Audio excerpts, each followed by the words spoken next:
Ashoka women's and children हॉस्पिटलमध्ये महाराष्ट्रातील पहिल्या अत्याधुनिक 2D, 3D, 4K ICG fluorescence तंत्रज्ञानयुक्त लेपोस्कोपिक MIGS विभागाचे उद्घाटन.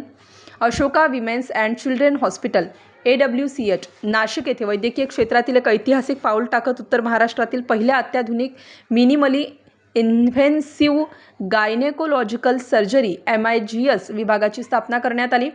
2D, 3D, 4K आणि ICG फ्लुरोसन्स तंत्रज्ञानाने सुसज्ज असलेल्या या विभागामुळे उत्तर महाराष्ट्रातील महिलांना अधिक प्रगत आणि विशेष स्त्रीरोग उपचार सुविधा उपलब्ध होणार आहे.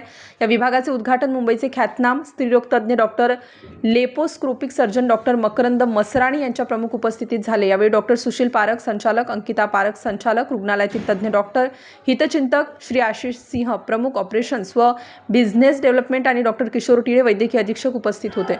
नवीन विभागामध्ये अत्याधुनिक करल स्ट्रोज रुबिना आर प्रणाली बसवण्यात आली आहे.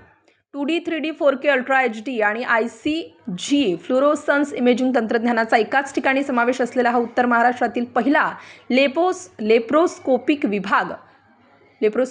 युनिट ठरलेला आहे. या क्रांतिकारी तंत्रज्ञानामुळे शस्त्रक्रियांमध्ये कमालीची अचूकता, सुरक्षितता आणि उत्तम उपचार परिणाम साध्य होणार आहेत. प्रमुख पाहुणे डॉक्टर मकरंद मसराणी यांनी या उपक्रमाचे कौतुक करताना सांगितले की अत्याधुनिक मिनिमली इन्व्हेन्सिव्ह शस्त्रक्रियांमुळे गुंतागुंतीच्या स्त्रीरोगांच्या उपचारांमध्ये क्रांतिकारी बदल झाला आहे. हा स्वतंत्र MIGS विभाग महिलांना अधिक सुरक्षित, अचूक आणि प्रजनन क्षमता जपणारे उपचार पर्याय उपलब्ध करून देणार आहेत. या नवीन विभागाच्या स्थापनेमुळे अशोका विमेन्स अँड चिल्ड्रन्स हॉस्पिटलने नाशिक आणि उत्तर महाराष्ट्रातील महिलांसाठी अत्याधुनिक तंत्रज्ञान व उच्च दर्जाचे शस्त्रक्रिया कौशल्य उपलब्ध करून देण्याचा आपल्या वचनबद्धतेचा